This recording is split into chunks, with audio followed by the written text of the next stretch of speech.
Video is going to play here. Why choose Kelly Chevrolet? We offer a wide selection of new and used inventory with a team that guides you to your perfect fit. Our certified pre-owned options ensure peace of mind with warranties and rigorous inspections. Competitive pricing, flexible financing, and convenient trade and services, making your dream Chevrolet a reality. Trust our experienced service team to keep your vehicle in top shape and enjoy free car washes as long as you own your vehicle.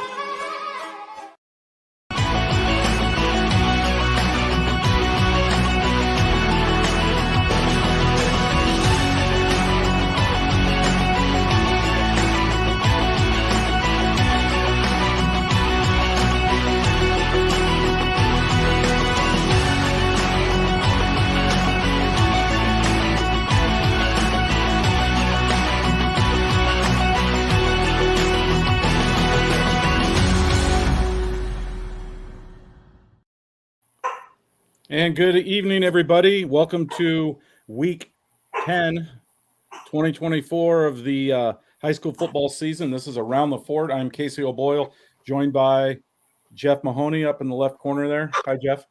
How are we doing, Casey? In the top right corner, Jake the Snake Smith with a special guest. Jake, you want to introduce your furry friend? This is Bondo. He's been big supporter of high school football now for 3 years coming up. His birthday is this upcoming Wednesday, Casey. Well, he looks like he's ready for the show. We're happy to have him. Folks, sorry, we're a couple minutes behind schedule. Swami had some technical difficulties. Imagine that, for those of you who know me. Let's just jump right into it. We have 1A, 2A, 3A, 4A playing tomorrow night here locally. Obviously, no 5A and 6A games until next week, so we'll shelve those discussions till then. Jeff, why don't we just go ahead and queue up Southside at East Noble, and we'll start. I'll just kick it off first, guys. I mean, I had a nice conversation with assistant coach Jimmy Carroll yesterday about Southside. They have to be considered, I think, a big underdog in this game to the Archers, but they're a dangerous team. You look back at like the one common opponent, the Snyder Panthers. They hung with Snyder, remember, guys, for quite a while in that contest. And then, of course, Snyder, after the weather delay, came back and kind of put it to East Noble in week 2, winning 35-10. That's all we really have to go by other than our own eyeball test. And I like what I've seen from Southside. They've really played some good football here down the stretch. And they've got the athletes, and they're going to go up there and just relish the opportunity to play a state-ranked, powerful East Noble team that probably has not seen the overall team speed that Southside possesses. Jeff, what are your thoughts? No, I agree, and that's what's very intriguing about this matchup, and I think it's a perfect matchup for East Noble coming into this game to see the kind of, like you just noted, the athleticism that Southside's going to bring to the field. JT Timberlake Johnson, again, getting it done in that tough loss against Northrop. But, he had the 2 big touchdown or the 2 big long receptions, one of those for a touchdown. He really just seems to be a gamer for him. I love watching him play, whether it's on the offensive side or the defensive side of the ball. So I think Southside's definitely going to present some issues here for East Noble. You look at Smith, just a sophomore, Dietrich Smith, the linebacker. He's the one that had that blocked field goal in the Bishop Luers game for them to get that win. And Silas Portee is having a great senior season, 58 tackles, 3 tackles for a loss. But, man, we've been saying it all year, the continuity with this East Noble team, and it's showing now in the rankings where they're all the way up to number 2 in Class 4A. So it took a while, but, the coaches, media, and AP, they're all believers now in what we've kind of believed since the preseason, talking about Riley Biddle possibly being an MVP candidate in the NE8. And, boy, I believe that switched over to Dylan Krell. But in the same sense, it's nice to see them at number 2. I think that that's deserved. The way they finished off the season, Norwell and Belmont, there was no hiccups there. They're scoring 70 points, which I believe was a school record in that Belmont game. Yeah, 75, I believe, and they called off the Dogs. And I think they had 67, 68 at halftime, Jeff. Unbelievable. Yeah, we got about a little over a minute left. JT Timberlake, by the way, the only archer last year to make our postseason team. Snake, you got about a minute. What are your thoughts here? More maybe from an East Noble standpoint. Yeah, like you guys had kind of alluded to, I think Southside speed is going to be something unmeasurable that they're not used to seeing. But you've got Dylan Carroll and one of the best offensive line units in the area, in the NE especially. And East Noble is definitely going to be able to establish the run. And as soon as they start bringing defensive backs down or linebackers creasing up closer to the line of scrimmage, Biddle's able to take the top off. They've got some receivers down there that East Noble that can catch the long ball well. And, man, it's that GH counter style of offense that they can run with dual pullers. They'll pull a guard, they'll pull the H-back, and then get Carroll in behind them. And I think it's going to be a little bit too much for Southside to overcome. But I will say, if Southside can use their athletes, use their speed, finish this season out strong, because with the momentum that they're taking in, you want to bring that into next season, finish the season strong. Yeah, for sure, guys. Real quick, either of you guys think of anybody off the top of your head running the ball that compares to Dylan Creel that maybe Southside saw this year? Nobody, mine, in my opinion. No. Okay. Well, I think that's therein lies the huge advantage with East Noble, and that's why the Swami's got a pretty lofty spread there. We'll talk about that at the end of the show. All right, next game, guys. Leo, the Leo Lions at DeKalb, a rematch from just a couple weeks ago where Leo kind of put it to the Barons. Leo's missing a couple guys, but DeKalb's missing a couple guys too. And at this time of year, it's next man up. And I think this is a intriguing matchup just from the standpoint that they played each other recently, that they're conference foes, and that DeKalb's got Caden Hinkle, who just picked up an offer to Butler. So this is going to be an intriguing matchup. Jake, why don't you start first? Well, it's tough to play a team twice like this, but I just feel like that Leo's on this revenge tour right now, and this is just going to be a way for them to get guys healthy, to mitigate damage, and to mix some things up, and maybe try a couple of different looks that they can use deeper into the postseason and week 2 or week 3, depending on how this goes in that second season of the playoffs. But obviously it's tough because you've already seen these two teams play. They have to lean on Caden Hinkle at DeKalb to establish the run and to grind clock. But Leo knows that, so it's just going to be such an uphill battle for DeKalb, unfortunately, I feel like. Yeah, and when you're looking at Leo, they're peaking right now. Grayson Esquera coming off arguably his best game with a 151 QB rating and 3 touchdown passes, all to Landon Hepner. And Hepner also had a rushing TD. Hepner had about 8 plays at Wildcat in that game. And I think that's something that Coach Dorfler is going to be able to utilize even a little bit more. And Nathan Foster, I don't think there's another running back in Northeast Indiana that has been as consistent as Nathan Foster. Right. And then Caden Holbert is another name that early on got hurt and has missed a lot of the second part of the regular season. It's my understanding he could play in this game if they needed him to. I think he's been cleared. My hunch tells me they'll probably shelve him and save him, allow him to get healthier for another week for next week's potential big matchup, knowing that they're big favorites, I think, against DeKalb. Talking to Coach Seth Wilcox, he knows this is a tall task. He also knows that he's got some players that if they perform at a high level, they can run the ball with Caden Hinkle and shorten the game, keep the ball away from that high-powered Leo offense. I think he feels like they've got a chance to pull off a huge upset here. I mean, they're also playing at home, which certainly is not a bad thing this time of year. And so hopefully the crowd comes out there in Waterloo and supports the Barons, and they put forth a spirited effort. But again, I think Leo, like you alluded to earlier, Jake, is kind of on a team on a mission. They've kind of fallen out of favor with a lot of the local media just because of that one setback earlier this year to East Noble and then certainly the loss 2 weeks ago to Columbia City and how they lost. So they've got a lot to prove, but they've got star power galore. I mean, they have arguably the best player in the area in Brock Schott, and they've got a pretty darn good one in Landon Hepner as well, who just seems like each week puts up really, really impressive stats. Now, do they have the overall team depth? I don't know. That's the question mark. But I certainly think they have more than enough to win this game pretty easily.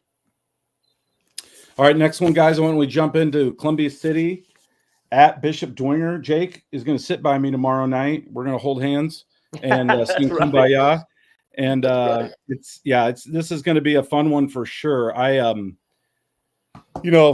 It's one of those matchups that I think if and I don't know if you guys agree or not, but if Bishop Dwenger's offense was clicking on any kind of cylinders, let alone all cylinders, I think the Saints at home with that defense and that kicker and those special teams would be favored here. And but I've just not seen enough offensively from the Saints to give me a whole lot of confidence that they're going to be able to outscore Columbia City. That being said, I don't think they're going to have to score a ton to win this game. I do think it's a low-scoring contest, but 14-10, 17-10, somewhere in there, and I give a slight edge to Columbia City because I think they're playing at a higher level right now. They've got Stratton Fuller, and Bishop Dwenger doesn't, and they've got a lot of motivation, a 10-1 series disadvantage through the years. I'm sure there's a lot of folks over in Whitley County licking their chops, hoping to get a little bit of revenge against Bishop Dwenger. Remember, the Saints won 7 games in a row against Columbia City about a decade or so ago to end the Eagles season. Not just regular season losses, but closing things down. That's I don't think there's another streak like that locally. 7 years in a row. So there's definitely motivation for the Eagles, and it's a really good team. Jake, why don't you speak to that a little bit about your Eagles? Yeah, some of us that were, in our 30s, 40s or older that remember a lot of those games. It was something that I was talking to a couple of the coaches about this week. It's kind of funny that this game is a little bit more personal to us older guys, and especially some of the older coaches that were there through that Dwenger era. Please watching don't the say, team. please don't say on you're the team. older. Please. But now this is a thing is where like none of these kids on the team really understand that pain. You know what I mean? So I think it works in the Eagles' favor that these younger guys just don't really know other than kind of what the coaches have told them. So I think that might work to their favor to kind of not let the game get too big for them with like you said, 7 dominations over the course of time. I don't know that that'll be a big issue. One thing that I'm wondering is when you look at best on best, I think Columbia City's offense being the flex bone with lots of heavy run sets and a lot of misdirection, how is Dwenger's solid defense going to line up to that? When you have a good linebacking core, you have a good defensive line, usually you can get that penetration, but I'm kind of wondering if Dwenger, they haven't seen a team that runs an offense similar to this. Nope. It's going to be a little goofy for them at first. So the biggest thing probably for Dwenger is to make sure that even though those backers are great at the point of attack, they've got to motor down and keep their eyes up because you just don't know which direction the play's going. There's just so many different types of counter actions and motions and stuff. So I think it'll be a great game though, for sure. For sure. Yeah. Jeff, your thoughts? Yeah, I thought Jake just nailed it right there. That the aggression of that defense has been the strength of that team. And this is a game where you got to taper that aggression down a little bit and just read your keys and do what you're coached to do. And on the Dwenger side, I'd be really curious to see how they can get Beckham, Russell the ball. O'Keefe is getting better week by week, but Russell has proved to be a really good wide receiver for them and a dynamic player. And then in the backfield, AJ Shefferly doing a great job, blocking in the backfield. Is a guy like Jordan Fabini going to get more reps? Is there a name for Bishop Dwenger that's going to stand out on the offensive side that maybe we haven't been talking about all season? Right. Well, the Saints are going to have to do things a little differently, I think, for sure, on that side of the ball in terms of, presentations, personnel, and they're going to have to score when those opportunities present themselves. And I think early on, should they find themselves in field goal range, it's imperative that the Saints get those field goals, those 3 points from Lucas Wynn, one of the top kickers in the area. We've talked a lot about him this year. Get points, put as much pressure on Columbia City as you can, and try to stretch this game out and make it a four-quarter game. And if the Saints do that, I think they got a shot. Real quick on Nick O'Keefe, sophomore QB, done some nice things this year. For my money, I'd rather see the Saints roll him out of the pocket with RPOs and things of that nature, not design quarterback sweeps or design quarterback blasts or whatever, where you're intentionally calling a play for him to run the ball. Let it be improvised because that's what he's best at. And he's an exceptional athlete and he's quick. And I think he might give you a little bit more bang for your buck there at that position, in my opinion. But it's going to be a fun one. Jake and I are going to be arm wrestling at halftime for popcorn. And so folks come over and say hi. All right, so let's stay in sectional 19, guys. Spend 3 or 4 minutes talking New Haven. The Bulldogs had a rough season with first-year coach Vance Shear traveling out to Wayne. The Wayne Generals, they've been hard to figure out. One week it looks like they're world beaters, and the next week it looks like they haven't figured anything out. And but we know they've got a ton of talent. I expect them to be sitting a few guys in this contest because they've got some guys, namely Kamar Nelson, that are dinged up. And I think they're going to be heavy favorites to take care of business. Jeff, why don't you start? Yeah, definitely. I mean, just for New Haven, just kind of a lack of firepower, I guess, if you will, all the way around with that team. They just graduated so much. Wayne is definitely going to win this game, but they are an enigma, like you said. Kamar Nelson, it looked like he was definitely off in that Northside game and then did not play last week. So they definitely want to get him healthy. But I don't know about 37, but I definitely see Wayne taking this game. Snake, your thoughts? Yeah, it's interesting, just team to team, kind of what your goals are as the season comes to a close. And obviously, New Haven isn't going into this game to try to lose. No team is going into the first round of the playoffs to lose. But my mentality, if I'm coaching that squad, is, okay, what can I take away from this game as the positives that I can be talking to these guys as our season does come to a close, whether it's this game or, the next one. And same thing from Wayne. It's, let's get our guys healthy, and can the mad scientist mix up a couple of concoctions, try a couple of different plays maybe to get them dialed in, with the expectation that they're probably playing, I believe, Columbia City in round 2 or Dwenger, the winner of that game. Did you just forecast your prediction already on that Bishop Dwenger Columbia City? No, you noticed how I said Columbia City or yeah, there was a pause there. I don't think it had anything to do with the technology here. I love it too much. I will say this. I'll put a cap on this real quick, guys. I want to, I think Vance Shear is a great young mind, great young coach. I think he's the right guy. We knew this was going to be a difficult season with all the graduation losses. Jeff just alluded to it. But they've had injuries too and some departures. Jesus Diaz recently, Gibson. There's been quite a few. They made a quarterback change last week, and they put Dom Wallace. I want to give a shout out to my buddy Dom. I coached him at St. Charles. Nice. And truthfully, Dom was probably our 3rd or 4th quarterback at St. Charles.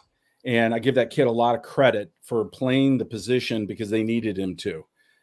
Back up last year, of course, to Donovan Williams. And, of course, this year until just last week was the guy. Put up some pretty decent numbers, took a lot of hits, stayed in there, played tough. This last week, like a man, they said, okay, we're making a change. They moved him to linebacker, and he records 5 tackles. Love that. Awesome. And when I commented to Vance, Coach Shear, about that, he said, I'd take about 5 more of him. That's how much, he means to the team and how he needs kids like that. And I guarantee you this much, New Haven is going to build their program the right way. And I have a feeling Coach Shear is going to say, guys, this is how we're going to do things going forward. It's my way or the highway. Get on board or get out. And I just think New Haven football is going to look drastically different next year and the year after that. And they're going to build something really nice there again. All right, let's get out of it and jump into sectional 20. We only have one game there, guys. Frankfurt 0-8. The Wieners are 0-9. Can I say that? Or they're the hot dogs? My bad. 0-9 are the hot dogs at Huntington North, the 6-3 Vikings. There are only 3 losses, we said last week, to the big 3, right? East Noble, Leo, Columbia City. I think, whoa, is that the deaf puppy or is that yours? It's mine's going off the rails here for some reason. He's a homer, isn't he? Is he wearing Columbia City colors? Well, I will just say this. I'm going to let you go, Jeff, talk a little bit briefly about this game. Huntington North's got to be a huge favorite, correct? Oh, most definitely. And just look what Coach Eschbach has done here in his 2nd year at the school. He's got everybody in Huntington just ecstatic about the football team. So, yeah, like you said, Casey, 3 losses, but, they're in those games, hard fought against 3 really, really good programs. And Huntington North, man, they're just on the rise. You got to love it. I think they could win this sectional. No, I do too. In fact, certainly Lebanon and Culver Military look like the likely opponents, or Logansport in the second round. But I'm with you. I think strength of schedule, they're going to be right there. And this will be a great tune-up game to kind of work out a few kinks and maybe rest some guys, and then hopefully get 2 more wins because we'll be pulling for the Vikings. Did you muzzle that dog like Jackson Geiger? I feel like we just muzzled that poor dog. I'm trying to get a hold of him here so I can pick him up, but he keeps running, so I'm trying to not. That's like Jackson when he's down in the cave. He's hard. I mean, he's really hard to. He's like chasing a chicken or a greased pig. And look, he does it. Looking at the bracket right here, Culver Academies and Lebanon play in the first round on the opposite side of the bracket with Huntington North. So once again, I think you got 2 teams there that'll opt for the seeding the playoffs. Yeah, no doubt about it. And we're pulling for the Vikings for sure, and we'll be talking about them hopefully next week. All right, let's get into Class 3A, guys. Sectional 26. This is a really intriguing game. I know 1380, I believe, is covering this game. I just heard on the radio on the way over here. Lakeland 5 and I'm trying to remember. Did they win last week? 5-4, 6-3 at Garrett. Of course, 9-0 are the Garrett Railroaders, the only unblemished team of all 36 teams in the game night coverage area, which is pretty hard to believe. Dang.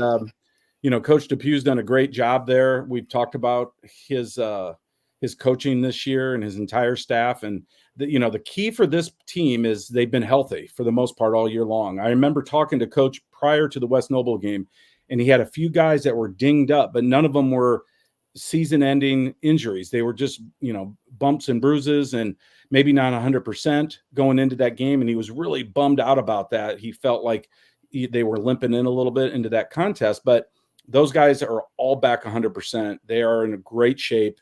And they're primed, I think, to win this section. Although they got to get by Lakeland, which is a tricky matchup. They only beat the Lakers by 2 TDs earlier this year.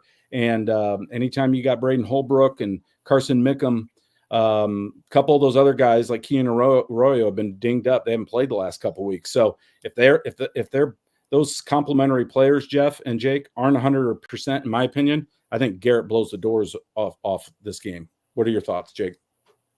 Yeah, no, I mean, I feel like this just is one of those kind of Cinderella years, and I feel like this is it's just going to be a big run for them. Undefeated season, all the things are working in their favor. They're staying healthy, like you said. Obviously, they can run the ball well defensively, and I think Coach Depew is probably one of the smartest guys talking about run fits and different defensive techniques. I think it's going to be a tall task for Lakeland, and I think Garrett just gets it done. Yeah, when you look at Garrett, kind of reminds you of like Heritage with, your top guys are your seniors. You got Cameron Rubel, senior, and Calder Hefty.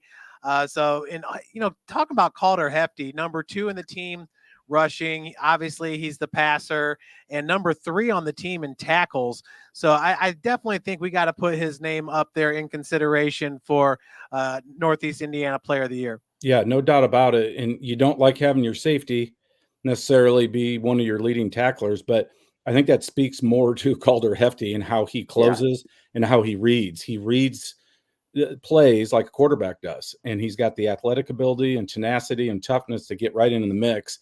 Remember earlier this year, he was the Laser X Big Tag of the Week, and he's just in there mixing it up. And I wrote a column, or the Swami wrote a column early in the season on dual threat QBs, not running and passing, but guys that are playing defense as well. And we talked about Tony Decker, of course, at Huntington North, and how those guys, and even all these weeks later, 2 months later, if you had to pick 2 quarterbacks that are playing on the other side of the ball that are tough dudes and contributing at a high level, those are the 2 guys, Calder Hefty and Tony Decker. So pretty cool to see this season bookend that way. And I think this team will go as far as Calder Hefty takes them. No doubt about it. Yeah.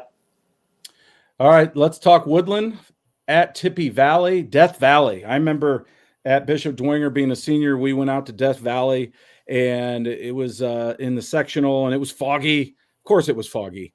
And, all week long, all we heard was, this is the best team they've ever had, and they were going to kick our butt and blah, blah, blah. And, and we went out and just put the wood to them. Sorry, Vikings, that's what we did.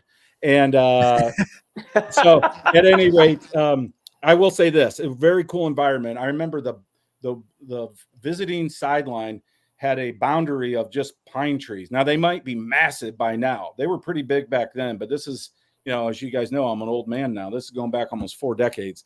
I bet those suckers are huge. I might head out there to get a Christmas tree this year. But at any rate, I think Woodland matches up favorably here. Tippy Valley's very big on both lines, but they're a little slow. They don't have a Carter Fleek or a Drew Fleek. And I think Woodland right now is a really, really dangerous team that's playing good football, with the exception of last week's loss to Adams Central, which, say what you want, it was fairly competitive game for a while, and they did some good things there. And Adams Central's just doing Adams Central type things. I think Woodland matches up well in this game, but I think it comes down to the fourth quarter. Jeff, your thoughts? Yeah, Woodland kind of has the same thing going on like a Columbia City, with just a lot of family on the field. You look at Woodland, Spieth and Funk are their top 2 tacklers, a sophomore and a freshman. But then Jackaway, Carter Fleek, and Drew Fleek, those guys are all cousins. Yep. They all know each other. And sometimes, you could talk about that with Dwenger too, with O'Keefe, Nick, and Brady. You get them on the field at the same time, and the brain wavelengths are just in sync. So I love Woodland to win this game.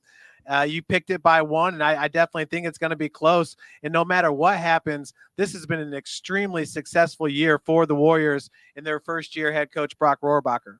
Yeah, for sure. I think out of the gate, we weren't sure what to think. But they played some decent teams. Certainly Heritage and Bluffton, weeks 3 and 4 there come to mind. But, man, I'm with you, Jeff. I think Coach Rohrbacher's done a great job. Snake, what are your thoughts on this one? Well, one thing solid about Valley is they were in the Three Rivers Conference forever and just dominated that conference. TRC, yeah. And so a couple of years ago, they had gotten some other teams and kind of made a different conference to try to get some higher level competition. And if you look at their records the last couple of years, Valley's actually had some really, really solid teams.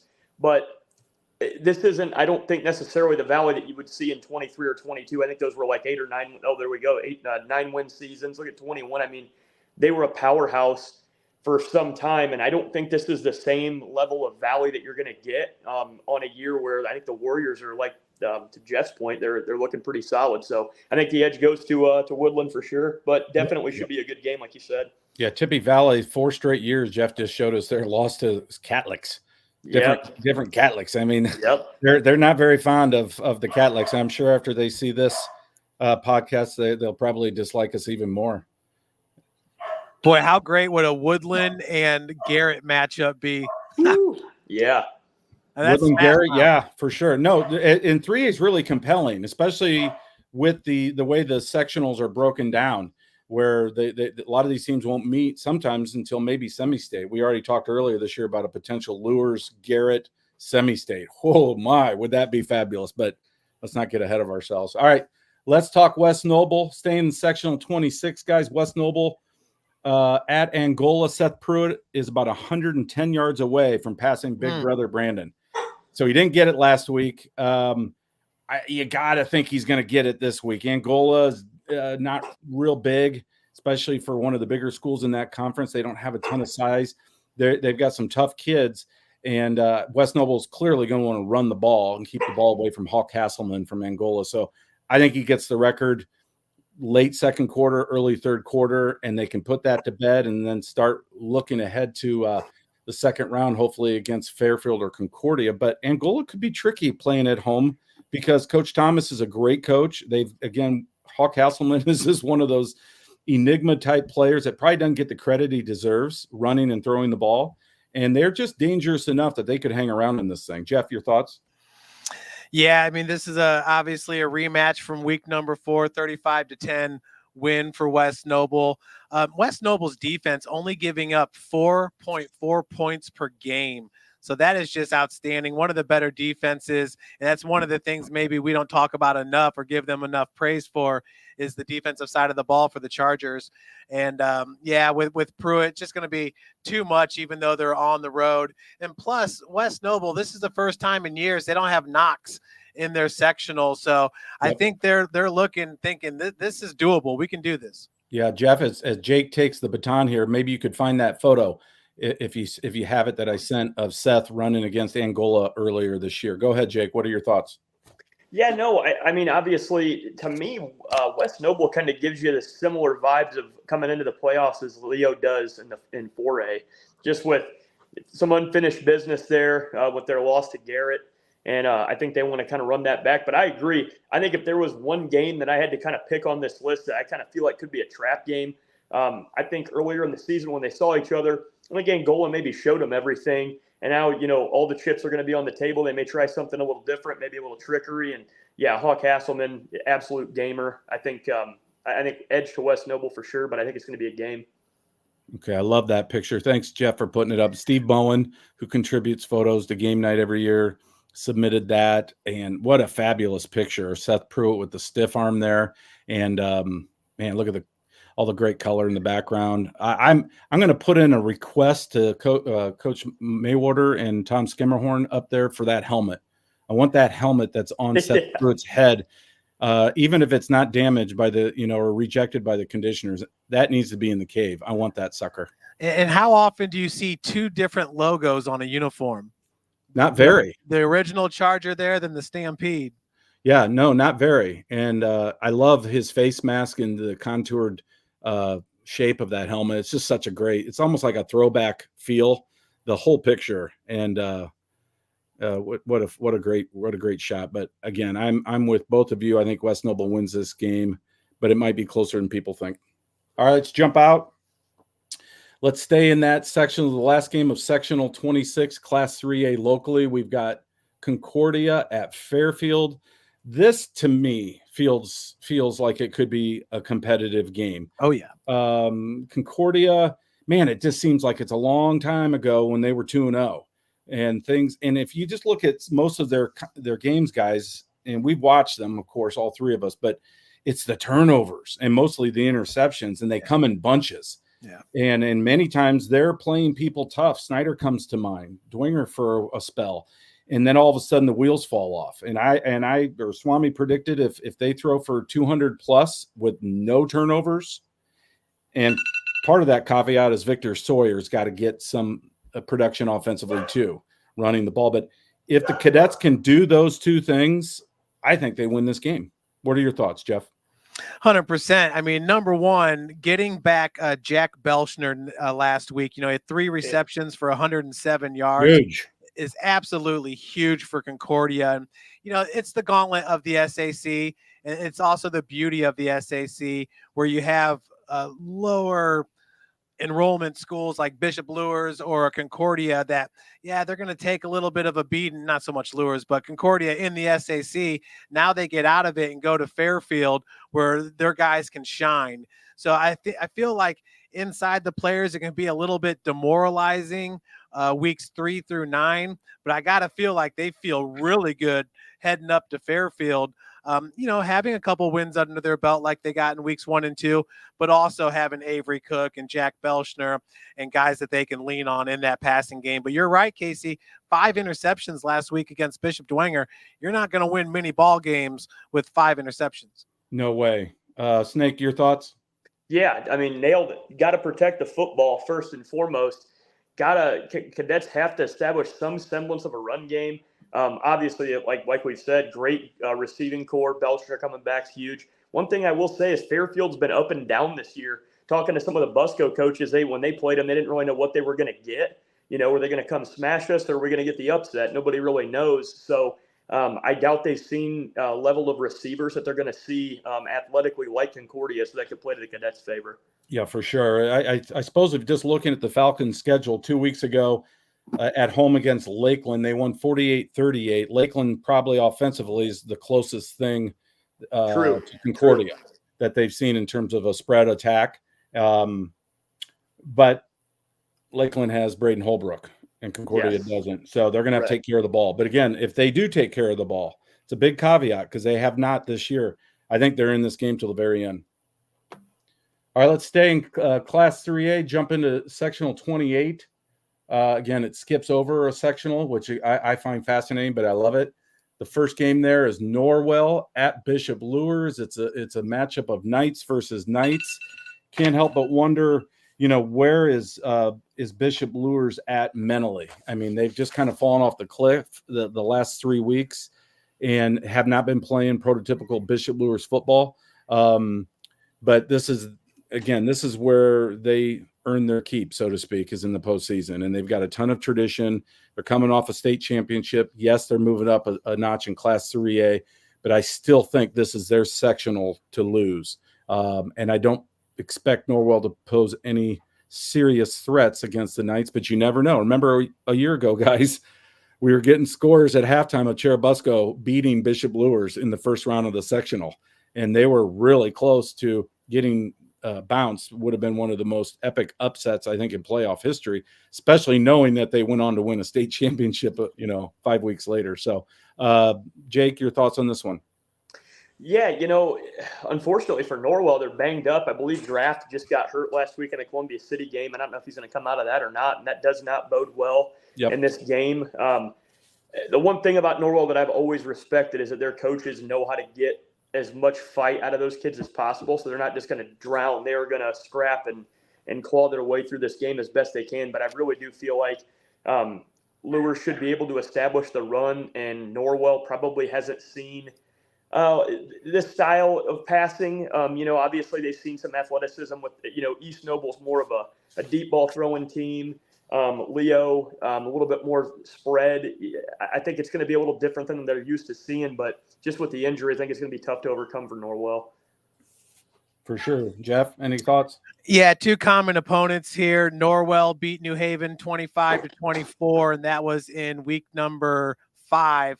And then in week number 2, it was Bishop Luers beating New Haven, and that score was 34-32. So a little bit interesting right there. Of course, when Luers played New Haven, that was the split game where you had the first half on Friday and the second half on Saturday. Never easy for the away team in that situation. But, yeah, I mean, Norwell, 2 wins on the season, the other win coming against Belmont.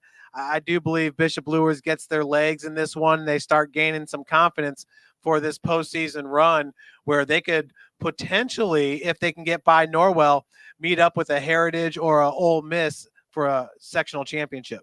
Yeah, that'd be a couple weeks down the road, and that certainly would be an intriguing matchup, regardless if it's the Patriots or Ole Miss. Couple personnel things here, real quick, guy. I got the depth chart from Kyle Lindsay. Right tackle Zach Wall has been out all year. He's started since he was a freshman. 6'5", 306 is slated to start at right tackle. Huge pickup there offensively. They've really missed Zach on the offensive line. And then also, I don't know what to glean from this, but they got Jace White listed as the starting quarterback instead of Devin Patterson. Okay. I don't know if they're making a change there or not. I know they've kind of done the 2 QB thing off and on throughout the year, but it sure felt like the last month or so that it was Devin's job. He was getting the lion's share of those reps. And I wonder if something happened, between last week and this week that maybe Jace earned an opportunity to get the start, or maybe they're going to still bounce the 2 of them. But they're much healthier than they've been throughout the course of the season, especially with Zach coming back at tackle. And they've got the playmakers and the athletes. And again, I think they should be probably a pretty big favorite to take care of Norwell. Casey, is Jalen White, is he pretty much done for the season then? You know what? You're going to kill me. I forgot to ask that this week. I'll do it for next week. He's not listed on this 2 deep. So my gut tells me he's still out, and maybe they're going to consider bracing him and trying to play through it. A lot of times with those tears, these kids can play without a lot of discomfort with a brace, and then they have surgery after the season. I think that was the plan initially, but that's going back a few weeks. I'll have to ask. Remind me midweek if the Knights win, or if the Luers Knights win this week, Jeff, and I'll ask that question. For sure. Okay, next game, guys. Same sectional, Jay County at Belmont. I'll just start briefly here. We definitely want both these teams to do well. I think Jay County, truthfully, is probably underachieved just a hair compared to what we thought they did a year ago with only 2 wins. But Belmont, my goodness, Coach Hall, I had a conversation with a good friend the other day. I give him so much credit coming back week after week. He's the most positive guy I know. And a lot of times they say win or lose. Well, with them, it's lose. I mean, I think he's got one win in his time there and 50 some losses. And the guy is an eternal optimist. There's some good things happening at the lower levels down in Decatur. So, Coach, if you're watching, keep working. People are noticing. Block out the noise and negativity. Things will turn up eventually, I believe, for Belmont. I don't think it happens this week, unfortunately, for the Braves. But we're pulling for him. And Jay County, I love Coach Zagunda. He's one of the best coaches around, and he's got a proven track record.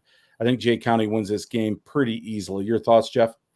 No, I agree. I mean, and they're going to eat up clock with their run game that they like to do over there at Jay County. For Belmont, you're 100% Casey. The community supports Nick Hall. They love Nick Hall. He's an alum. He's had great success as a football player, and it's going to come as a coach. They want him as their coach, but my goodness, Casey, 56-4, Belmont's being outscored this year. I don't know that I've ever seen that. No, it's quite a disparity. And, it snowballs. And a lot of it's just like winning can be contagious, and you have to learn how to win. And they just haven't learned how to win. That's right. And, but they got great kids. We had a bunch of them at the photo shoot. And, you know what, guys, if any of you are tuning in, go out and play hard tomorrow night. And for some of you guys, if it's your last football game ever, play with pride, knowing that you're helping put some little building blocks for the future together for Belmont to come back and be relevant again. Maybe not a 2008 state championship type team, but just relevant again where you're competitive. And I think it's going to happen. It may take another year or two, but I think it's going to happen. Jake, your thoughts? Oh yeah. I mean, if Coach Hall can get them up to even the likes of, Norwell, DeKalb level year in and year out, I think it's coming for them. In 7th grade, they played us extremely tough this year, and their 8th grade team actually made it into the playoffs. So I think we beat them in the first round of the playoffs, but both 7th and 8th grade teams, super tough. So I think reinforcements are on the way. They just got to, keep the faith and keep battling. Yeah, good signs for sure, I think, for that program. And you just hope Coach Hall sticks it out, and I know he will. And he reaps the benefit of some of that, and things turn around, because it's a proud community, and they've had great sports success through the years, as you guys know, in multiple sports, including football. All right, let's stay in that one. And where are we at here? Heritage at Delta. Oh, Delta Dawn. Love Delta Dawn. The Eagles hosting the 8-1 Heritage Patriots. This game feels a little tricky to me. I'm not sure why. I don't know if it's the road trip. I don't know if it's Delta's tradition. I like Heritage in this matchup because I feel like they're really clicking on all cylinders. Coach Hollinger is one of those guys that probably doesn't get the respect that he deserves because of, other first-year coaches, namely Alex Stewart up at East Noble, I think are stealing some of that thunder. But my goodness, he's done a great job replacing Coach Kolkman. And obviously, Casey Kolkman didn't leave the cupboard bare, and there's something to be said for that too. I mean, this is a really good high school football team. I remember seeing them back in early August in their scrimmage against Bishop Dwenger, and you could tell they had some athletes, they had some size. And we've talked a lot about some of their playmakers this year, but Eli Tagulis for sure has had a great season. Braden Walter. And then Litchfield is another guy to keep an eye on for this week. So they've got some playmakers. This is a tricky game, though. Delta's going to be a formidable opponent, but I think Heritage has to be considered the fave. Jake, your thoughts real quick? No disrespect to Delta, but I am not a fan. Back a couple of years ago, every time Columbia City plays them, even the year we won sectional, if my memory serves me correctly, that was our only loss. They're also Eagles. They know how to play teams tough, and I think that they're gonna show up in this game. But I agree, man. I think Heritage 8-1. I think they are right now. I think that they're doing the right things. I think they should have the edge in this game. I agree, Jeff. Your thoughts? Yeah, Heritage with their senior core. I did hear that maybe Nasir Martin and Riddle are a little bit banged up, but man, even without those guys, you're talking about Eli Tagulis, and he's definitely in consideration for Northeast Indiana Player of the Year. This is Heritage year. I think that they get past this game and then possibly match up with Ole Miss in the next round. I mean, if anybody were to win a sectional, if Heritage were to win this sectional, they would have gone through the hardest competition within that sectional to win it. It would definitely be an awesome thing for that school. Yeah, for sure. If they go through the gauntlet of Delta, Ole Miss, and presumably Bishop Luers, you're right, Jeff. That's earning a sectional championship, and they'd have to do it the hard way. But, you got to win the first one. Yeah. And this is, again, it feels like a little bit of a tricky road trip heading south for the Patriots. And hopefully they're not, looking ahead and they can overcome, the injury to their running back and find some other guys to get the ball to. And I think they will. Yeah, Heritage made me a believer in Week 7 with that 51-20 win over Bluffton. For sure. I think they made believers out of all of us, and that was quite an offensive showing, and they did whatever they wanted that week against the Tigers, and it felt like that's the game that kind of sent Bluffton going the other direction and kind of exposed the Tigers for their youth. And but Coach Kunkel's got a great team. We'll talk about him here in a little bit. All right, let's get into Class 2A, Sectional 35, guys. Busco at Manchester. This is an intriguing game.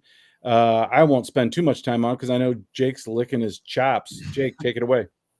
Well, I think this is going to be a fantastic game. The cool thing with Manchester is they're a midline team, so they run some option, which I think that's favorable to Busco because they're used to seeing some of that stuff and playing it defensively really well. And again, how I said a couple of times this year with Busco going back under center in the Delaware wing, I think this is going to be a nice little back and forth matchup defensively and who can get guttier. But are the Busco Terrapins, Eagles, whatever we're calling them now, are they not probably like the hottest first round team every year? It just seems like they can roll with Luers. They can roll with about anybody. They have a way of just kind of either forgetting a bad regular season, or in this case, they're building off of an NECC small school division crown. Man, I think that Busco is going to be able to get it done in this game. Yeah, I'd be a little bit worried. Busco went on that 4-game win streak, but since then a 58-0 loss at West Noble, 42-18 at Fairfield. I mean, those are pretty tough losses to take for Coach Sade's group. And then you look at the other side at Manchester, they had won 4 in a row also, but coming in after losing 35-28 against 3A Peru. So, just looking at the schedules right there, this is going to be a fun game. Like you said, back and forth. Might have to give the edge to Manchester. Well, yeah, maybe playing at home, you might be onto something there, Jeff, for sure. And what are they, the Squires? Squires. Yes, Squires. How do I know that? Because my best friend got married, and we got ready in the Manchester Squires weight room. I have pictures of me catching a mad pump before my boy walked down the aisle. It was fantastic. You just want to show off the muscles for the ladies. That's all I'll have to show you the picture, so that's all we were doing. Legitimately. I love it too much. Well, yeah, I think this is we're going to be pulling for Busco, of course, because Manchester's close, but they're outside of our coverage area. And but it's an intriguing matchup. And to your point earlier, Jake, this team always seems to be playing its best ball under Coach Sade late in the season. They seem to be about as healthy as they've been all year too. They got the Lawrence boys back, the quarterback who does nice things, and of course the Italian kid. What's his name? Iancelli. What is it? Iancelli. And it's funny that Jeff made the comment earlier about some of these county teams. The Bianskis. There's been a Bianski at Busco for the last 125 years, I think. Yeah, the fisherman's little brother. Yeah. He got our shout out this week. He had a couple catches, a couple touchdowns, I think, in the last couple 2 or 3 games, and he's an angling punter, so there's a little fishing reference for you guys. Yeah. So it's gonna be a fun one. We're certainly pulling for the Busco Eagles, and it's gonna be fun. Before I forget, shout out to the Indiana Hoosiers. Game night was down there representing, and we're going back on Saturday to see Washington. I think we might ride this thing out until they lose, maybe even beyond. But really great story for Coach Signetti. Speaking of Italians, man, Coach Siggs is smoking it up down in Bloomington, and they're doing great things, are the Hoosiers, and I think it's the best story in college football. But it reminds me, you talked about the Delaware wing tee with this matchup, Busco, Manchester. This is Army versus Navy. What do you think of that? Totally. And real quick on your Hoosiers there, Casey, when you're mixing up some triple option into the air raid, you've got my heart. And then going back, I forgot to make a comment earlier about the hot dogs. Did Mora get to meet Joey Chestnut, the Yes. reigning National Hot Dog King? Is that not the coolest thing ever? Yeah, thank you for. I had no idea Yeah. who that guy was. Both Yeah. Amy and I. And Mora's by the way, mother. Casey, glizzy means hot dog. That's what these kids are calling them nowadays. Is that a bad word? I had a friend send No, me a it's just text a and said slang it word was for a hot vulgar or dog. something. I don't get it. Yeah, I didn't. My kids call them glizzies when I'm out on the Yeah. grill. Hey, Dad, I'll take another couple glizzies. If it's a bad word, I apologize. I'm not that hip. I didn't mean it for a bad word. Just like when I called Frankfurt the hot dogs, I call them the wieners. It's just Right. term of endearment. It's a term My of endearment. 14-year-old taught me that. I was like, I don't even know what you're talking about, kid. Fair enough. Glizzies. All right, there you have it. Yes, Jimmy Chitwood. What was the guy's name? Joey Chestnut, man. He's Joey a sponsor. Joey- He's a sponsored hot dog. Sorry, Joey. I don't know. I don't follow this stuff. I'm too old. Jimmy Chitwood's the guy that sank the shot in Hoosiers. My bad. All right. I'm all over the place, Jeff. Let's get into Class 2A. Stay in Class 2A. Adams Central bumping up this year, Jeff. 8-1 are the Flying Jets. Won 8 straight at Bluffton. They just took care of the Tigers, I believe, by 25 points a couple weeks ago. I have to think they'd be a pretty heavy favorite here again. What are your thoughts, Jeff? Yeah, not a great way to end the season for Bluffton. 3 straight losses. Like you said, in week number 8, 49-24. I mean, honestly, that loss really doesn't look that bad right now for the Tigers, just with how great Adams Central's been playing, outscoring their opponents 37-9.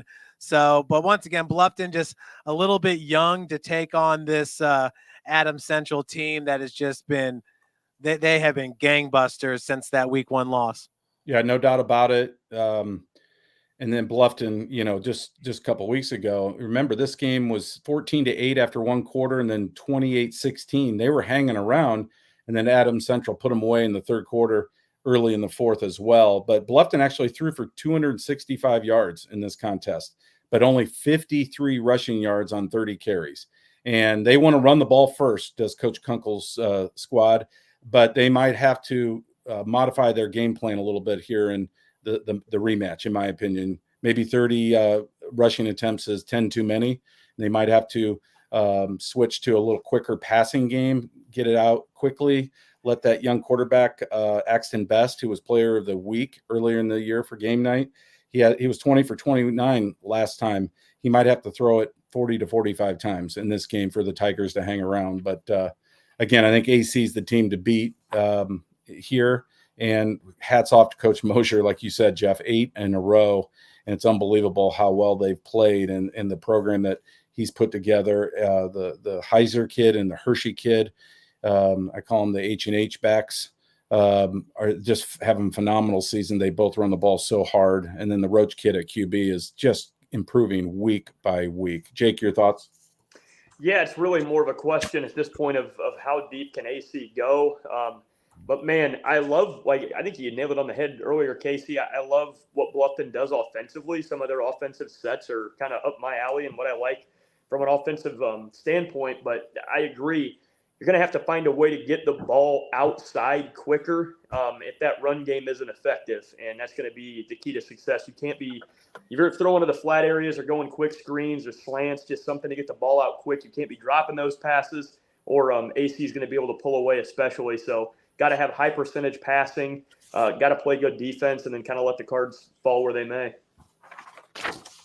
Yeah, for sure. All right, let's talk about the next one. East Side at Whitco, winless Whitco, I believe. I think they're 0-9. Is that correct? Correct. Yes. East Side is breaking in a new QB, Job Richmond. I asked their coaches what was the book on Job. You get it? And they like this kid. They think he's going to have a great game. They're a little beat up, but I think they feel good about their draw, and they're lucky that they got Whitco out of the gate. And I think Eastside should win this game easily. EJ Miller made our postseason team last year, the senior two-way standout, excels on special teams as well. Has just had a phenomenal season for the Blazers. Jeff, your thoughts? Yeah, I mean, Whitco goes back to what you were saying about Belmont. I mean, you just got to learn how to win. They got 2 wins in the past 4 years, so it doesn't really bode that well for them. In East Side, they'll handle this one pretty easy. Tough loss there against Angola to finish up the regular season, but this is a game right here that could get them going and hopefully propel a little bit of a run in because look at it. If they beat Whitco, you could have Prairie Heights or a Central Noble. You could end up playing for a sectional championship. That'd be pretty special for this group. So it gives the guys maybe a little extra motivation.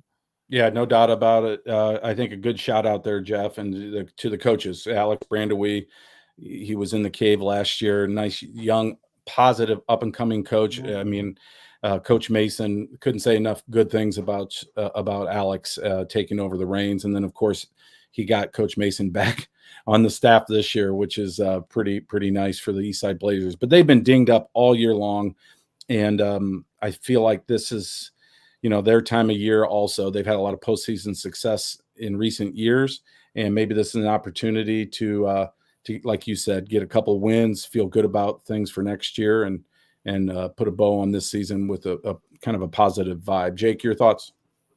Yeah, unfortunately, I think our friends across the county are going to struggle in this game. Haven't really had a lot of success, obviously, not only in the win-loss column, but just from a stat standpoint this year. They've got a coach that's a program guy. He's been there before. He's won games down there before. So I think kind of similar to Coach Hall up at Belmont, I think eventually Whitco can get it right. But they run kind of an old school split back style of a running game that I think Eastside's just going to be able to eat up on the edges. They're going to be able to dominate the trenches a little bit more. And Eastside, no matter who's out there defensively, they're always great form tacklers. And I just think that, it's going to be a typical Eastside ball game. And unfortunately for Whitco, I think they're fighting a pretty big uphill battle in this one. Yeah, I would agree. All right, next game, guys. Let's talk a little bit about Prairie Heights at Central Noble. I mean, what can you say about Pat McCray? I mean, they've done a great job. Have the Panthers up at Prairie Heights. They were our team of the week earlier this year after a big win, and they're embarking upon, I don't want to say uncharted waters, but certainly unfamiliar waters by this recent group. And so it's exciting to see them hovering around that 500 mark. I think they should be a big favorite in this game because they handled Central Noble earlier this year. The Cougars just haven't not really strung together a strong season for a lot of reasons. I think that offense just didn't quite emerge like we thought they might early on with some of those weapons in the aerial game. And defensively, they just can't stop anybody. And so Prairie Heights, man, I think this is another exciting game. And exciting season for them. They should win this game easily. And then, who knows, maybe Jeff, they're the ones that get by Eastside and they're playing for a sectional championship. And it's very possible. Jeff, your thoughts? Yeah, the first matchup was at Eastside, 26-13 loss for Prairie Heights. But if they can get past Central Noble, which I'm sure many expect that they will, they could now be hosting Eastside. So it could be a nice revenge game right there. So a lot to play for Coach McCree and Prairie Heights in this one. Yeah, Snake, your thoughts? Jake, do you have that picture of that big beast by chance for Prairie Heights? I don't think I do right on me. No, Jeff. I'm sorry, Jeff. Oh, sorry. Do you have it? Oh, yeah, we can pull that one up real quick because it is a great photo. Chris Levitz or whatever his name is. That's him. Look at that beast. That is fun. That is the best football picture I've ever seen in my life. Look at it. That is fantastic. I just love that picture. That was courtesy of Prairie Heights football. So thank you, Coach, for sending that down. Go ahead, Snake. What are your thoughts? So first, if Coach McCray is listening, please shoot me a direct message on Twitter because Indian Springs football would love to get into your 7-on-7 this off season. I saw you guys did something cool with that. We would love to come up and compete with you guys. Love what you guys are doing. Huge fans of the program. With that said, yeah, I think that it is awesome what Prairie Heights has been able to do. I love Coach McCray and what he does in the offseason and posting about who's showing up to the weight room. His boys are getting it done. For Central Noble, unfortunately, a horrendous season for them with just in the wins-loss column. But one thing that I would mention, and I'm not trying to tell anybody how to coach. I know that they have their ideology and what they want to do, but I think Coach Carroll Reed, big guy around St. Louis, he's big in the college and prep game. You've got to get an offense installed as a new coach. And Coach Baber's only been there, I think this is maybe his second year. Mm-hmm. No matter what your offensive philosophies are, I'm an air raid guy. I love air raid. But if I'm coming into a new program, you have to play defense and you have to learn how to run the ball. And that's just what you've got to do. So I know they want to spread it out. I know they want to get the ball down the field, but to stay in these games and to grind clock and to keep it close enough where you can step up to that next level and use the pass, you've got to be able to run. And I would strongly encourage next season that, man, go back to the drawing board a little bit and get that ball on the ground a little bit more. I think it'll help them. For sure. All right, let's get into Class 1A. Maybe spend a couple minutes here. I'm going to let you take this, Jeff. You've seen Blackhawk a lot more than Jake and I have this year with Summit City Sports. The Braves at North Miami. I think this is a tough matchup for Coach Bennett's crew. But, man, I love their fight. They've got some really good, tough football players over there at Blackhawk. Still kind of finding their sea legs now that they're playing 11-on-11 football. What are your thoughts on them as a team right now in year two, playing 11-on-11, Jeff, and then maybe in their chances in this contest? No, I think it's great. They got kids excited about it over there at Blackhawk, and you see what they've been able to do with that basketball program. I mean, Blackhawk Christian is right at the top of all the schools in Northeast Indiana when it comes to basketball. And I think they will get it done over there. But, yeah, for Coach Bennett, it's definitely a process, if you will. I mean, they're 0-8 in the state of Indiana, or going up against teams from the state of Indiana this year. Their one win coming against Van Loo out of Ohio, 62-20. So that's really good for them. But 56-0 was their last game against Fremont over there at Zollner Stadium. And North Miami is solid.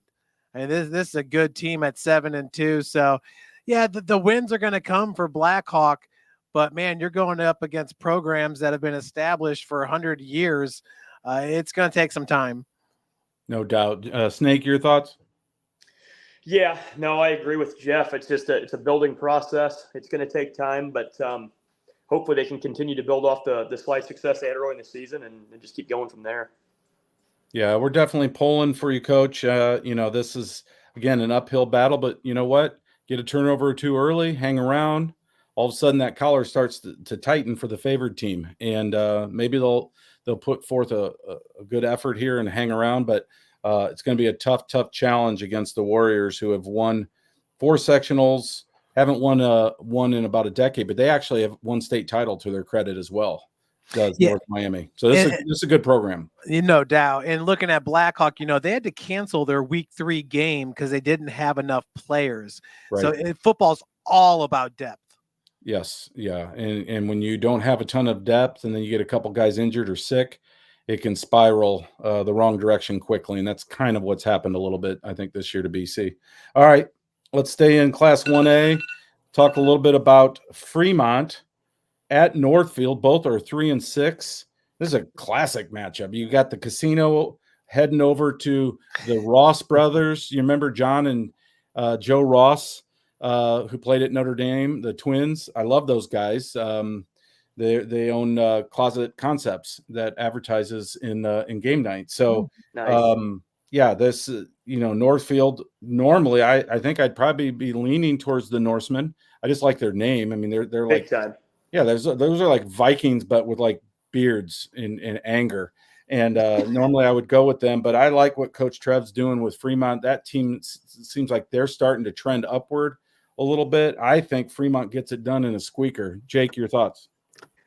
So not to backtrack too far, but real quick, I just spaced for a second. I'm pretty sure my ag teacher, Jim Wildermuth, in high school went to North Miami, and he was a stud running back up there. I'm going to have to fact check that. Nice. On to Fremont, Northfield, though. Yeah, the Norsemen, awesome name. But I think, unfortunately for the Norsemen here, Carmine Marino is going to run pretty well in this game. He's the kid that had 407 yards and like 4 touchdowns against Park Tudor earlier in the season. So I think Fremont, if they can establish the run, can win this game. Yeah, for sure. Jeff, you agree with that? Oh, most definitely. And, for Northfield, the Norsemen, Northern Kentucky used to be the Norsemen, but now they're just the Norse. So I don't Why know did that happen? Somebody get offended? What happened there? It must be. I just Viking in the hill somewhere got all pissed off and said, "I want that changed." So what's the definition of a Norse? Well, I don't know. I don't. You tell me. I mean, that was your trivia, Jeff. I just thought that was interesting. I'm glad you shared that. That kind of ticks me off. I'm going to boycott that team. I thought you would like that. Yeah. Norse, it's a Norwegian language. So they're Northern Kentucky's mascot is a Norwegian language. Well, there you have it. How stupid is that? Awesome. Yeah, they had the coolest mascot ever, right? Just a big hairy Viking that just climbed right out of a cave somewhere, and he's just got weapons all over him and facial hair and neck hair, and they screwed it up. All right. Last game on the slate, Union City at South Adams. Speaking of great nicknames, the Starfires. Yes. Man, I love Coach Moser's crew down there. A little uncharacteristic these last few years where they're just not maybe as good as they were during the Arnold years when they made a run to state. But that being said, they're 4-5. They should be a big favorite, I think, to win this game and potentially make some noise in this 1A sectional. Remember, even though Adams Central wasn't in their sectional all the time through the years, Adams Central's in 2A now. So the big brother, the big bully, neighborhood bully is out. They can put all their focus on 1A competition that they match up well against, I think. Jeff, your thoughts? Yeah, Casey, South Adams, the only 1A school now in the ACAC. So took some lumps, during the regular season. That 27-7 loss against Adams Central looks pretty good for them. But, man, South Adams is ready to go on a tear. Titus Lehman, one of the top quarterbacks in the state, and they pair him up with McKean, who's got 6 receiving touchdowns. Warner's got 5 receiving touchdowns. The younger brother of Owen Warner, the great quarterback over there at South Adams. So I love the Starfires in the playoff, and they're going to be playoffs, and they're going to be a fun team to keep an eye on as we continue to progress. No doubt about it, Jeff. And that loss to Adams Central, that 20-point loss, I believe that was that really crappy weather night. Crazy where night. you would think it would have favored AC in a blowout win because of South Adams' propensity to want to throw the ball around so much. We got a nice shot of him on the center spread. If you get a chance to backtrack it all, of Titus Lehman, really nice picture from Adam Snyder where he's kind of doing a little bit, see it there off to the right, a little bit of a Patrick Mahomes, almost sidearm shot. I like that picture. But yeah, to your point, Jeff, that ends up looking like a pretty good loss if there is such a thing. Jake, your thoughts? Yeah, I think they're great 1A football, and I'm not too familiar with Union City, so I can't necessarily speak on them. But yeah, I mean, South Adams should be poised here to make a little bit of a run, I think. Well, there you have it. Why don't you bring your doc back in so we can get some real analysis? I'm sorry, I don't know where that came from. I love you, Snake. We were talking about the Three Rivers Conference for a minute. Let me drop some Southwood, some Peru, some Rochester Zebras knowledge on you. We're gonna have so much fun tomorrow night. I can't wait for that arm wrestling. It's gonna be good. You're not getting my bad shoulder either. You're getting the good one. All right, let's do some quick picks and let's whip through this, guys. And rapid fire. Just Swami's gonna give you the spread, the game, the spread, and you're gonna say who you're taking, either for or against the spread. All right. Let's start in 4A. Southside at East Noble. Swami says Southside by 38. Jeff. Swami says East Noble by 38. All right, sorry. Freudian slip. Yeah. And oh boy, I mean, good Lord, they put up 75 their last game. I know. I think Southside's going to make it a little bit harder on them. Southside cannot turn the ball over. Let's say Southside East Noble wins, but not by 38. Okay, so Southside covers. Jake, your thoughts? Yeah, East Noble by 38. I'm with it. Right on it. Okay. This is a tough one. I mean, it could be 63 points or it could be 3. I mean, it really feels that way. I think Southside is going to go up there and put forth a great effort, but whether or not it's enough to hang is another story. All right, Leo at DeKalb. Swami says Leo by 36. Jake? Oh, yeah, definitely. Or more. You think Leo covers that? Oh, yes. What about you, Jeff? Oh, no, not in front of the home crowd. Leo wins that game, but not by 36. Caden Hinkle's got to get about $150 or more I think, for DeKalb to hang around that game. If they're in second and long, third and long, running twice with him, it's going to be an uphill climb. Columbia City at Bishop Dwenger, maybe the game of the week. Going to be a fun one, certainly for around the Ford interests. But Swami says Columbia City by 4. Does Jeff, that say over to you. Columbia City by 40? Is there a 0 there, Casey? No, it's just a 4. Oh, just a 4. Okay. If you want to give me 40, and we'll place a wager, I'll tell you what. We'll do a dog wager. I want that dog that you got in here, and I'm going to give you the deaf puppy. I'm putting the deaf puppy. I'm putting the deaf puppy up for wager. I'm going to be in the dog house, brother. I'm putting the deaf puppy up for a wager. It'll be like Trump trading RFK Jr. for, one of those other idiots. Go ahead, Jeff. What are your thoughts? Well, my thoughts are, Jake, you're next for a set of bifocals. So I'm getting mine soon. But, yeah, Casey, I was thinking the exact same thing. I was thinking Columbia City by 3 or 4.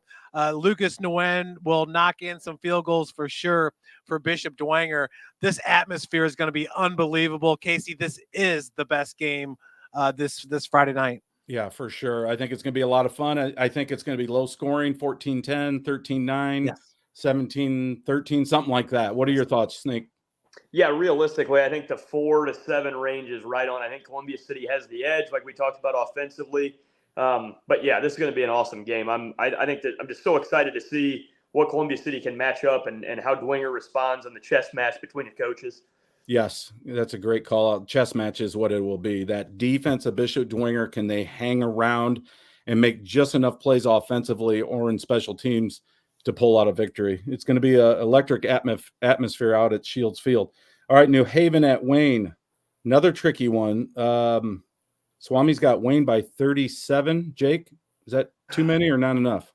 I want to say it. I want to say it's too many. I don't even have a good reason. I feel like New Haven's going to play too proud to let that happen. Yes. And if Wayne tries, like you said, with Kamar being banged up, like if they're going to try some different things, trying to reload for round 2, maybe it's a little closer than that. Jeff, you agree with Jake?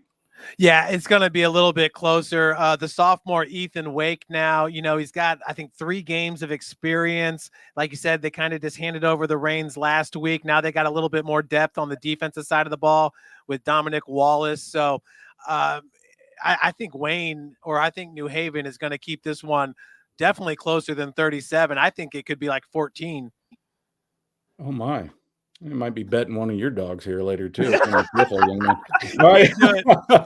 I'm putting Archie up. All right. I'll throw in a game. Next game, Frankfurt. The Wieners are 0-9 at Huntington North. The Vikings are 6-3. Oh, my gosh. I think Huntington North they totally grill the Frankfurters here, do they not? Swami says Huntington North by 55. Jeff, is that too many or not enough? No, that's right about right. Huntington North, they're feeling themselves right now. They're feeling good about it. Frankfurt, the hot dogs, shout out on the mascot name. By the way, the Eagles is the #1 mascot name in America, and it's not even close. By 400 teams is the next closest. So it's like Smith. It's like the last name Smith. I mean, there's just a gazillion of them in Whitley County, and and none of them are related to Jake either. Yeah, allegedly. Jake, what are your thoughts here? Does Huntington North cover 55?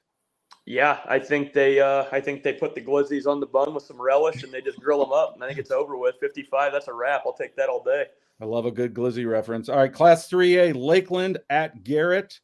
Another intriguing matchup. Lakeland, again, not knowing for sure if they're going to have all their dudes at 100%. There, a couple that are really, really good stalwart type players that are not quite there yet, but they're going to try to go according to coach. And Garrett, man, they're pushing all the right buttons. This was only a 2-touchdown game during the regular season, but it feels to me like Garrett has kind of advanced that spread a little bit here in recent weeks with their play. Swami's got Garrett by 28. Jake. Yeah, I think that's dead on. I think not only does Garrett want to win, I mean, everybody wants to win this game. It's a sectional, but from Coach Depew's side, not only do they want to win, they want to win convincingly, but they want to play mistake-free football to kick things off the right way to really start a stretch run here. Yeah, and unfortunately, Lakeland, losers of 3 straight, entering the playoffs is not the direction you want your team headed. And the total opposite with Coach Depew, he is not going to take the foot off the pedal. This team has Lucas Oil Stadium in its sights, and it's a great thing to watch, and it's going to be fun to see how it unfolds. Yeah, for sure. I think Lakeland hangs around. again, if Braden Holbrook does his thing, and if they can hit a big play or two, Carson Mickham, 50, 60-yard touchdown reception or something, and just kind of hang around, then I think it stays in that 3 or 4 score range. If not, if they go 3 and out first few series of the game, Garrett may run away with this for sure. All right, same Class 3A, Woodland at Tippy Valley. We talked about this earlier. Swami has the Warriors in an upset special by 1. Jeff? I absolutely love it. I mean, we just talked about how Lakeland's kind of going the opposite way. I mean, this is a Woodland team that's on the rise. And man, a first-round win at Tippecanoe Valley, a 6-3 squad would feel great for them. Ever since they moved Ty Loudon, now he's a two-way quarterback, but when they moved him back to safety, brought in Carter Fleek, at that second level, they became a better ball team. So on defense, for sure. Yep. Yeah. No doubt about it. That's a good call out for sure. And the Swami said the Fleeks shall inherit the earth. Jake, do you agree? Yeah, I like this Woodland by 1. I think it's going to be a close game for sure, but I think that Woodland's going to get it done.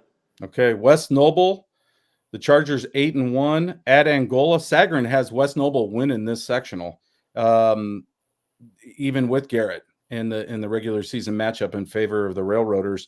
Swami says West Noble by 25. Jake, does that seem about right? Like I said, I think West Noble is their version of the Leo Revenge Tour right now. They just want Garrett again, and unfortunately, as much as I like Angola and what they're able to do with Hasselman, I think that they're gonna be able to put up 28 or more in a spread on them. Okay, Jeff. Yeah, it just feels like it's in the air. It's special for West Noble this year. You got Seth Pruitt in his senior year, about to break a career record. Defense playing lights out. They hosted Garrett and they lost it 17-6. And boy, Coach Maywarder and staff, they're going to have these guys primed, ready to go. We mentioned it earlier in the year. They don't have to face Knox anymore. So the first sectional in school history would be huge, and he's got the personnel to do it. Well, and to avenge that loss to the Railroaders would be special as well. But first things first, they got to take care of business here. And I do think Seth passes big brother Brandon. How cool for the Pruitt family, huh? This week. Yeah. Concordia at Fairfield. Swami says Fairfield by 7. Jeff? Is that my dog? No, yeah. I like Concordia to win this one flat out. That dog saying, bet me, Dad, bet me, Daddy. You like Concordia? I'm sorry, Jeff. Yeah, I like the Concordia just a flat out win this game. Okay, wow. How about you, Jake? I like this Fairfield by 7. I think that their last couple of games they've had the hot hand. Yeah, I like this Fairfield by 7. I think it's a close game. I think 28-21, somewhere in there. Remember, Concordia threw for over 300 yards against Dwenger. For sure. Yeah, but I mean, it wasn't a close game. No. So again, if they're going to put up some numbers because that's just what they do, but they can't turn it over. Right. And some of those, again, they come in bunches, it seems like. So if they can limit the turnovers, I think they're in this game. Norwell at Luers by 36. Jeff? Yeah, it's going to be Luers by 36. They got to get that nasty taste out of their mouth that the end of the regular season has proposed them and getting their offense. I thought you said that lineman was going to return for the Homestead game, but even better now, get them fresh in the playoffs and just start mauling teams. A return of Dario Williams, 100+ yards, maybe 3 touchdowns in this one. The defense for Luers has been great all season long. Like Jake said, Norwell a little banged up. Knights win big, the Luers Knights. Yeah, no Drew Graft. Swami's thinking like a 42-6 or something. Does that sound about right, Jake? Yeah. Knights by 36. Take that to the bank. Okay. Jay County at Belmont. Swami went with Jesus was 33 when he died. So he's dropping JC, Jay County. He's dropping a 33 in this contest. No idea if that's going to be close or not, but we'll find out tomorrow night. Jeff, your thoughts? Yeah, same thing with Jay County. They just got to get back on that track and get that good feeling. Better luck next year for Belmont. Yeah, for sure. 33 seems like not enough based on the scores this year for Belmont, but truthfully, Jay County hasn't really, performed at a real high level. So I think this might be right on. Did we lose Jake? Yeah, we didn't get enough viewers, so Jake's doing a blackout. Okay, is that what's going on there? Or maybe he's getting his puppy prepped to come to his new owner. I want that dog in my house. I love that dog. It's a cute dog. All right. Well, we're going to assume that he likes that spread, and we're going to move on to the next one. Jeff, you and I, Heritage at Delta. Swami's got Heritage by 14.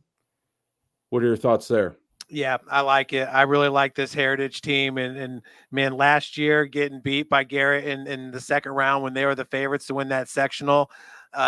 These seniors have a nasty taste in their mouth, and they're ready to prove something. Yeah, no doubt. Jake, we're on to Heritage at Delta. Swami's got Heritage by 14. I'm thinking like a 31-17 type game. What are your thoughts on that? Are you off of mute, Jake? Jake, can you hear us? Did you pack up your puppy? I'm going to drive over and pick him up. Put him on the porch. I'm going to come get that sweet little guy. What is going on over there? Jeff, can you hear me? I can hear you. Jake's just flaking out, man. So, oh my gosh, he's gone again. All right, we'll move on to the next one. We're going to assume that he likes that as well. Class 2A, Busco at Manchester. Swami said Busco by 9. You think Manchester wins this game, don't you, Jeff? Yeah, I'm definitely going to say it's not going to be 9 points. But you like Busco to win? No, I like Manchester to win this game. Okay, you're taking Manchester straight up. Mm-hmm. I'd be curious to see what the snake thinks. Jake, can you hear us? I think he's out. Okay, well, I'm not sure what happened. That has happened before, though. Yeah, it's technical difficulties. I mean, it's the Whitley. All right, we'll get him back here in a little bit, maybe. Adam Central, if he does come back, I want to ask him about Cherubusco. Adam Central, Jeff at Bluffton. Swami says AC by 24. Yep. About the same as last time, you think? 38-14, somewhere in there? That train just keeps on rolling. And like you said, their quarterback's a sophomore. He's just getting better and better. Yeah, and right now he's really playing more like a junior, no doubt about it. East Side at Whitco. Swami says East Side by 38. Thoughts there? No, not by 38, but they're going to win that game. Pretty easily, though? Yeah. Okay. Jake, can you hear us? I have no idea what's happening right now, but I do have audio back. Oh, you sound great. We're just going to go back a couple games, let you comment. I want your opinion on Cherubusco at Manchester. Swami's got Busco by 9. Jeff said Manchester wins the game outright. What are your thoughts? No, Busco. Yeah, they'll cover that. Busco for sure. You think the Eagles put it to him, huh? Definitely. How's that puppy of mine doing over there? Good? I don't know. He's getting ready to take a nap now, I think. I don't know. I've got some major digital issues here. I don't know what just happened. Well, yeah, really? He probably chewed a hole in one of your cords because he misses me. I want you to put him in a basket and put him on your front porch. I'm going to come get him. Will do. Prairie Heights at Central Noble. Jeff, coming to you. Swami says the Heights by 21. What did I miss? Yeah, definitely. I like it. Snake? Yeah, I like that. That 21 point sound, that feels right to me. 35-14, something like that. 34-13. Yeah, for sure.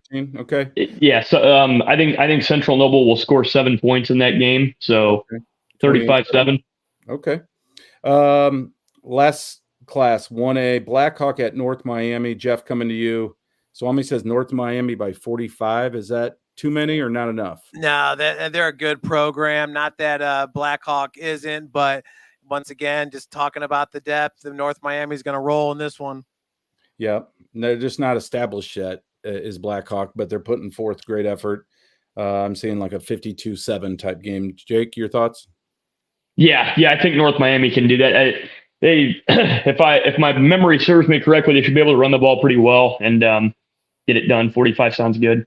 Okay. Fremont at Northfield, both teams 3-6. Swami says Fremont by 2. A little casino action from Fremont. Jake, your thoughts? Yeah, I think Fremont can cover that. Okay. Yeah, going to be a good win for Fremont. Okay. But, maybe after this game, Northfield will change their nickname to the Norse. Singular. Just singular Norse. Like what was it, a language or something? Okay. Union City at South Adams. Jeff, South Adams by 36, according to the Swami. What are your thoughts? Let's go. 300, 400-yard passing day for Lehman. I love the Starfires. Let's have some success in the postseason. I love me some Titus. What a great name. And it spells it Tytus too. They're not even conventional. Love those folks down in Bern. What are your thoughts, Jake? Our quarterback on our 7th grade team's name this year was Titus. So, yeah, South Adams by 36. I'll take it. Okay. Well, there you have it, ladies and gents. IU, Washington, any predictions there? I think the spread's 6.5. I'm laying that all day long. I think the Hoosiers are a hot team, even with a backup quarterback. Any thoughts, guys? Yeah, I totally agree with that. And I don't know many good things that have come out of Washington other than apples. So I think IU's going to smack them. I love that offense, man. That's so much fun to watch. They're great, and they defensively they fly the ball. It's like crazy. Indiana has a football team. It's good football, Jeff. Yeah, those guys, it's going to be interesting now that they're getting the tough part of their schedule. So, but wow, what, 7-0 start? 7-0 start, yeah. And, if they win this one, then they at Michigan State, that'll be tough. And then Michigan coming back after that. So they're rolling. It's a fun team to watch for sure. Okay, well, thanks, guys. What a fun night. Next week, we will have all 6 classes participating. We'll jump and delve in a little bit deeper with all those teams. Until then, be checking out some games on Summit City. If you can't get out to a game, Jake and I will be out at Shields Field tomorrow night, and that'll be a doozy. So we'll see you next week, everybody. Good night.